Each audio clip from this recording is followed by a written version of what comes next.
Hey guys, it's me again. In this video, we're going to talk about how stress affects your brain. Now, this is interesting because there's a hormone called cortisol. It's triggered by stress. And what this hormone does is it depletes the brain of oxygen. So that can slowly start wearing out the short-term memory, like with names, and then you'll have problems with forgetting where you are in time and space. Like, okay, where am I going? Where did I park? Like locational issues. And then it becomes worse and worse and worse. That's a high level of stress that can affect the memory and affect brain problems, right? But there's something else that I think that's even more common, and it can come from cortisol. Cortisol releases a lot of insulin, and it's behind a lot of diabetes. So insulin resistance is a condition of pre-diabetes. So what is insulin resistance?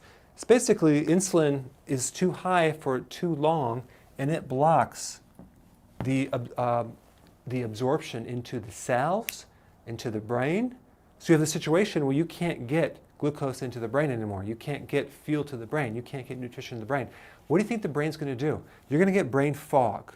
You're going to have memory problems, and you're going to get dementia, or Alzheimer's. I believe, this is my personal opinion, that Alzheimer's is really a severe case of an insulin problem, whether it's insulin resistance or a full-blown diabetes. You even call it type 3 diabetes. In fact, if you type on Google, you can pause this video and type on Google, just type on Alzheimer's and insulin resistance and see what pops up. Because it really makes a lot of sense when you think about it, because that brain is being starved of food coming from the insulin resistance. So how do you fix that?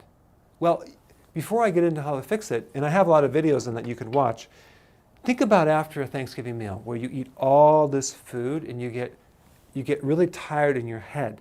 That's high sugar, right? Because the insulin's not there to pull it out. So that could be one situation as well. Or if the sugar goes low, you could have like hyperirritability and get very cranky. So when you're running on sugar, the fluctuations of high and low, or even insulin resistance, really messes with your brain. Your brain does not do good if there's fluctuations in too much sugar or not enough sugar, okay? That's why ketosis is a better way to go. But the thing to do is to heal the insulin dysfunction, okay? How do we do it? We have to cut out the sugar, okay? And I'm just going to summarize here, but you can go to the other videos. You have to cut out the sugar.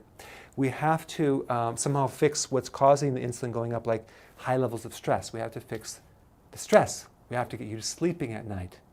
We can't have 6 meals a day. We can't have snacks between the meals. We need 3 meals a day, maybe even twice. If you're not hungry in the morning, skip breakfast, okay? So why? Because if we don't eat, we lower insulin between the meals. So we cut out the sugar. We have 3 meals a day. We don't snack, okay? And what gets you to go from one meal to the next is a little bit more fat. Fat will not hurt you. It'll help you. Of course, we need a lot of vegetables as well for the potassium to help store your sugar between meals, and also you need the nutrition to actually support the whole body in general. But these are the 2 hormones that are involved with cognitive function. And if you can improve these, you'll see great improvements in the brain itself, okay? Thanks for watching. I will see you in the next video.